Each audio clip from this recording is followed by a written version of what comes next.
Welcome to GODSpeed, where truth meets life in under 10 minutes. I'm AK, and this is hope for your journey.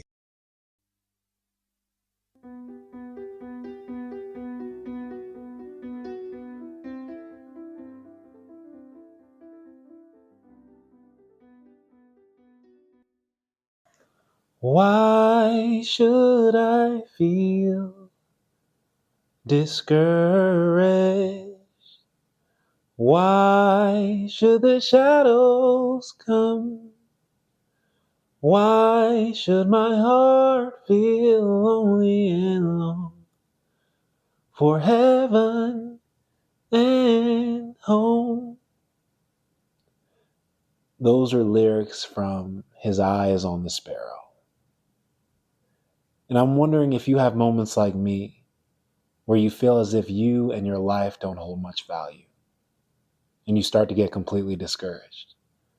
When you're rejected from the school or the job you wanted, when you audition and try out but aren't selected, when nobody checks in just to see if you're okay.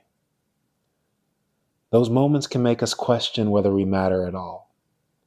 But I want to share something I found that shows the truth about our worth.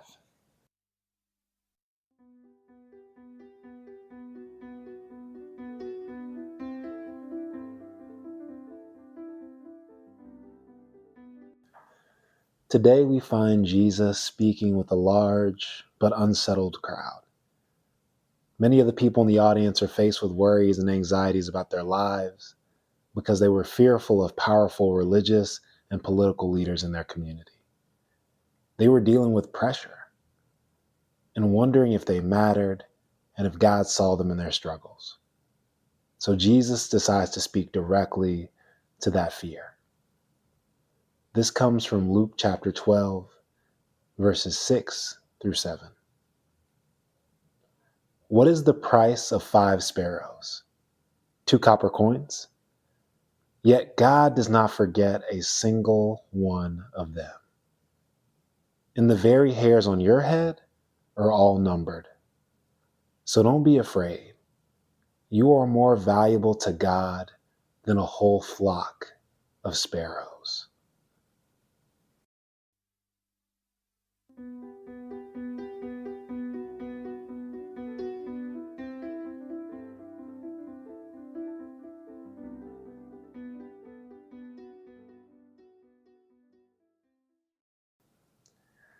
Nothing is of insignificant value to its creator, even in moments where the world tries to say otherwise. I want to look at the 2 images Jesus presents in this short passage and then end with a personal thought. So first, the sparrows. This shows us that God doesn't forget. While it may not be common to us as readers, Jesus uses sparrows as his example because the audience he had would completely understand. These were the cheapest birds you could buy in the marketplace, 5 for 2 copper coins. They weren't rare, they were common, ordinary, and easy to find. If anything seemed forgettable to this group of people, it was sparrows. But Jesus says, God does not forget a single one of them, not one. And so if God pays attention to sparrows, birds that the people barely even notice, how much more does he pay attention and care for you? This isn't just a nice thought. It's a reality and fundamental shift about how God sees value versus the world. The world determines worth based on rarity, performance, status, usefulness, but God determines worth based on the fact that he made you. You're valuable because he created you, not because you had to earn it or prove something to get it. And I hope that's freeing to you, because once you see that you don't have to earn love, approval, or your own somebodyness, you stop performing for it or allowing people's actions to take it away from you. When you get rejected, when you're not selected, when no one checks in, the world's silence does not alter God's attention or his care for you. You're not forgotten, and you will always matter to the one who made you. Next, every hair on your head shows God's intimate attention. So Jesus takes his examples even further. He says the very hairs on your head are all numbered. If you're in a space where you're not going to look weird, I want you to gently touch your head, feel your hair, or the places where it would grow if you didn't shave it. And think, how wild is it that not a single one escapes the sight of God? He's not just aware of you in general, he knows you in detail. He's paying attention to the smallest, most insignificant parts of you that sometimes you won't even notice or think about. I've actually been really fortunate the last few months to be in a small group with a lot of great parents that have young children, some just a few months old. And I'm amazed at how they take notice of everything. Changes in sleeping patterns, eating habits, new freckles, and yes, hair growth. They see the tiniest details because they're deeply invested. Things you and I on the outside might easily miss or disregard, they see and they care because this is their child. How much more will the God who designed you be watching? How much more would he care about every detail of your life? You're not just one of billions to him. You're known, you're seen, you're valued as one he loves. If I could share something from my own journey, I think about moving from small towns to live in places like Atlanta, Georgia, and New York, New York.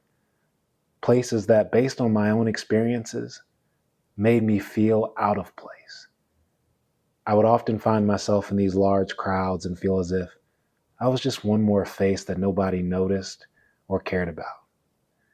And every time something unexpected would happen next, people would go out of their way to care for me. Friends would make the trip to visit. New acquaintances would invite me into places when they didn't have to. Family would check in.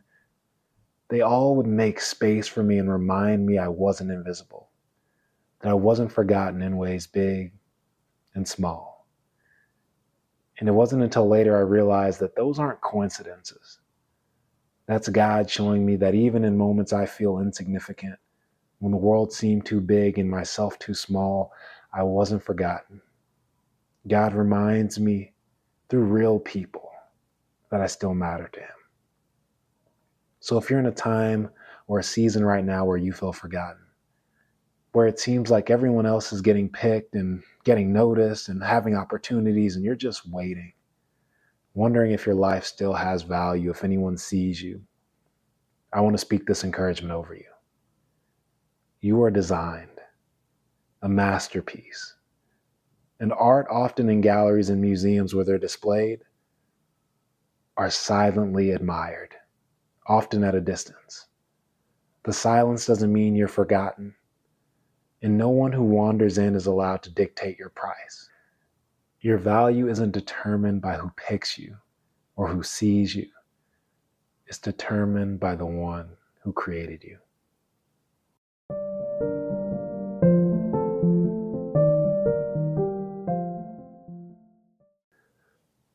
God, will you gently remind me of your love for me? And may that love encourage me to generously express it to your other children. Amen. I will always love you how I do.